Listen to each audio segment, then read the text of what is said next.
বন্ধুরা, আজ আমি তোমাদের এমন এক ভয়ানক ঘটনা বলতে চলেছি যা ঘটেছিল কুচবিহার বাস স্ট্যান্ডে। রাতের অন্ধকারে এক ছোট্ট পুতুল, আর সেই পুতুলকে ধরে একের পর এক রহস্যজনক মৃত্যু।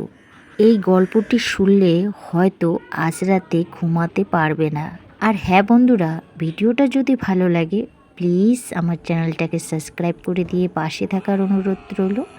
আর যে সকল বন্ধুরা এই কাজটা করে রেখেছো তাদের জানাই অনেক ধন্যবাদ। তো বন্ধুরা, চলো আজকের গল্পটা শুরু করা যাক।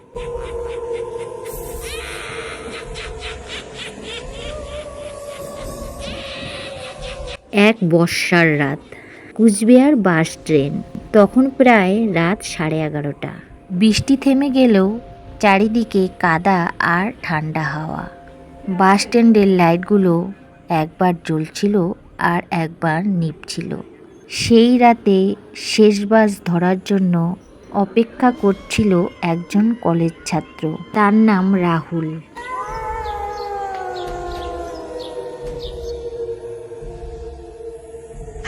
রাহুলের বাড়ি ছিল দিনহাটা, কিন্তু সেই দিন রাহুলের কলেজের কাজের জন্য বাড়ি ফিরতে দেরি হয়েছিল। বাস স্ট্যান্ড তখন প্রায় ফাঁকা।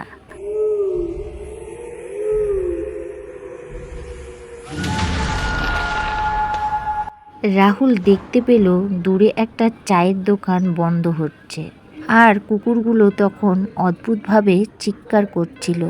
আর ঠিক তখন রাহুলের চোখে পড়ল একটা ব্রেঞ্চ, আর সেখানেই পড়ে আছে একটা পুরনো পুতুল।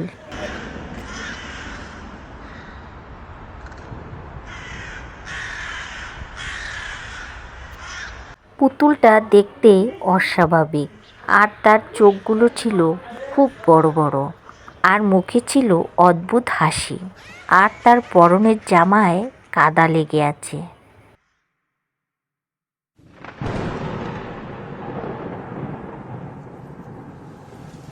রাহুল প্রথমে পুতুলটাকে দেখে ভেবেছিল যে কোনো বাচ্চা হয়তো ফেলে রেখে গেছে। সে পুতুলটা হাতে তুলতেই হঠাৎ কোথা থেকে ঠান্ডা বাতাস বইতে শুরু হলো।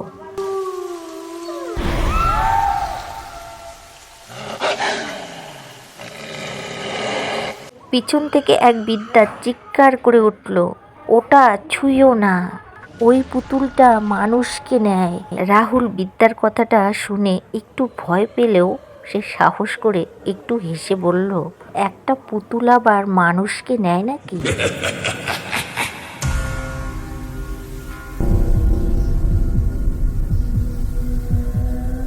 তারপর বৃদ্ধা কাঁপতে কাঁপতে এক পুরানা কাহিনী বলতে শুরু করলো। 3 বছর আগে একটা মেয়ে ওই পুতুল নিয়ে খেলতো। তারপর এক রাতে সে বাস স্ট্যান্ডে থেকে হারিয়ে যায়। এরপর থেকে যে এই পুতুল বাড়ি নিয়ে গেছে সে আর বাঁচেনি। কথা শেষ করতে করতে বৃদ্ধা অন্ধকারের দিকে চলে গেল।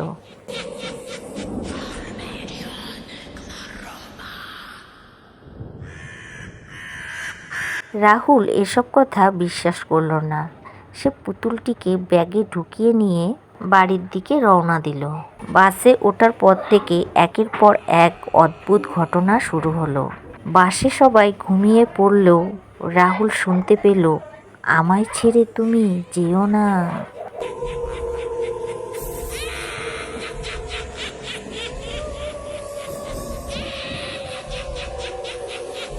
শব্দটা শুনতে সে ভালো করে চারিদিকে তাকালো, কিন্তু কেউ নেই।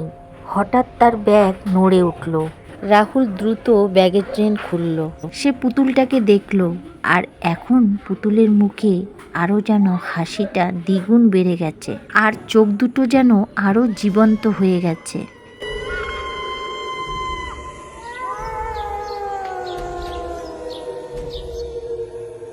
এই দেখে রাহুল ভীষণ ভয় পেয়ে গেল।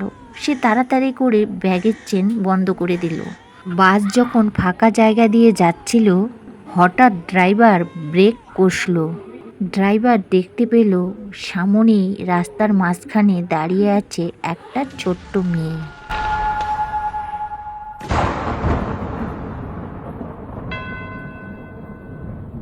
তার হাতে ছিল একই রকম পুতুল। ড্রাইভারটি নামতে নামতে সেই মেয়েটি অন্ধকারে হারিয়ে গেল। কিন্তু রাস্তার মাঝে রয়ে গেল কাদামাখা ছোট্ট পায়ের ছাপ।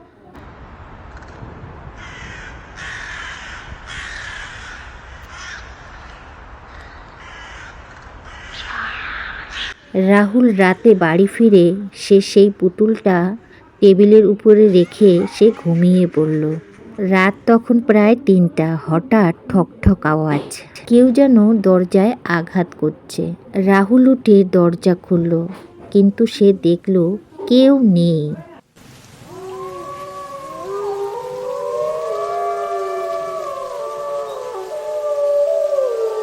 কিন্তু মেঝেতে কাদামাখা ছোট ছোট পায়ের দাগ, আর সেই দাগ সোজা থেমেছে গিয়ে টেবিলের সামনে, আর টেবিলে পুতুলটা নেই।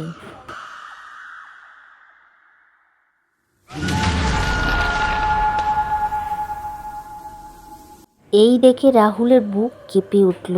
সে ভীষণ ভয় পেয়ে গেল। আর ঠিক তখনই পিছন থেকে একটা শিশুর হাসির শব্দ শুনতে পেল। সে হি হি করে হাসছে।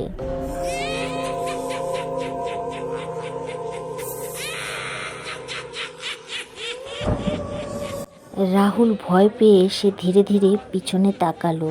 সে দেখতে পেল আলমারির উপরে বসে আছে সেই পুতুল, আর সে আস্তে আস্তে মাথাটা ঘোরাচ্ছে, আর চোখ দুটো ঠিক সরাসরি রাহুলের দিকে তাকিয়ে।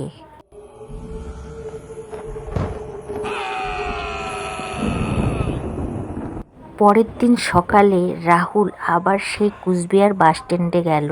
সে ওই বৃদ্ধাকে খুঁজতে লাগলো। অনেক খোঁজার পর রাহুল চা আলাকে বলল, কাল আমি এখানে এক বৃদ্ধাকে দেখেছিলাম। আপনি কি তার ঠিকানা জানেন? আপনি কি তাকে দেখেছেন?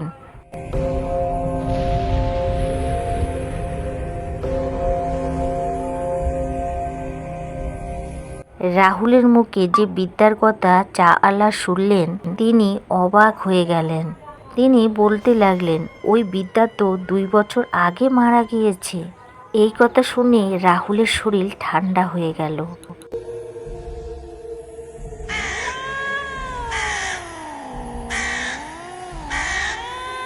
চা আলা তারপর আসল ঘটনা বলতে শুরু করলো।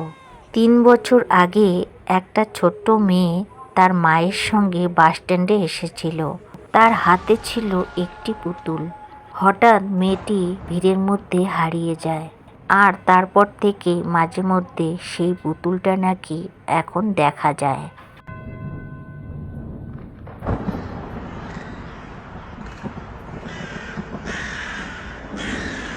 এই শুনে রাহুল আরও ভীষণভাবে ভয় পেয়ে যায়। সে সিদ্ধান্ত নেয় এই পুতুলটাকে সে ফেলে দিবে। রাতে সে পুতুলটাকে নিয়ে নদীর ধারে গেল। তখন খুব বৃষ্টি পড়ছিল। রাহুল পুতুলটাকে নদীর মধ্যে ফেলে দিল, আর ফেলে দেওয়ার সাথে সাথে একটা ছোট্ট কণ্ঠ ভেসে এলো, আমাকে কেন ফেলে দিলে?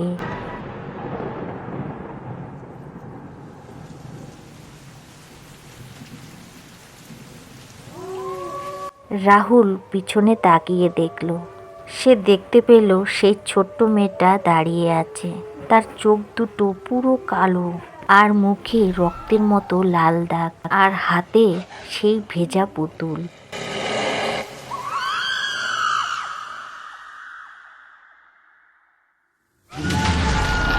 তারপর হঠাৎ মেয়েটি ধীরে ধীরে হাসতে লাগলো। সেই হাসির আওয়াজে চারিপাশটা আরো যেন অন্ধকার ঘুটঘুটে হয়ে গেল।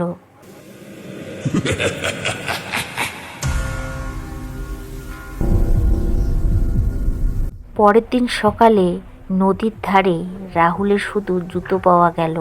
রাহুল আর কখনো ফিরে আসেনি।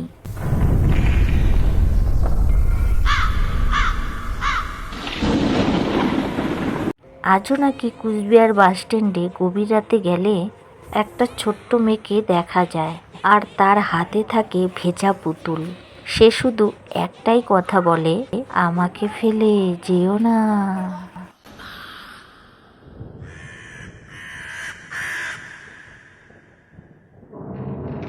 তো বন্ধুরা, আজকের গল্পটা কেমন লাগলো অবশ্যই কমেন্ট করে জানাবে। ভালো লাগলে আমার চ্যানেলটাকে সাবস্ক্রাইব করে দিয়ে পাশে থাকার অনুরোধ রইল। আর যে সকল বন্ধুরা এই কাজটা করে রেখেছো তাদের জানাই অনেক ধন্যবাদ। সবাই ভালো থাকবে, সুস্থ থাকবে। আজকের ভয়েসে হয়তো অনেক বাইরের শব্দ পাওয়া গেছে, কারণ বাড়িতেই আমাদের অনুষ্ঠান চলছে আর এই টাইমে আমি ভয়েস দিচ্ছি, তো সবাই একটু মানিয়ে নিও। তো আজকের মতো বিদায় নিচ্ছি। আবারও বলবো সবাই ভালো থাকবে, সুস্থ থাকবে, টাটা।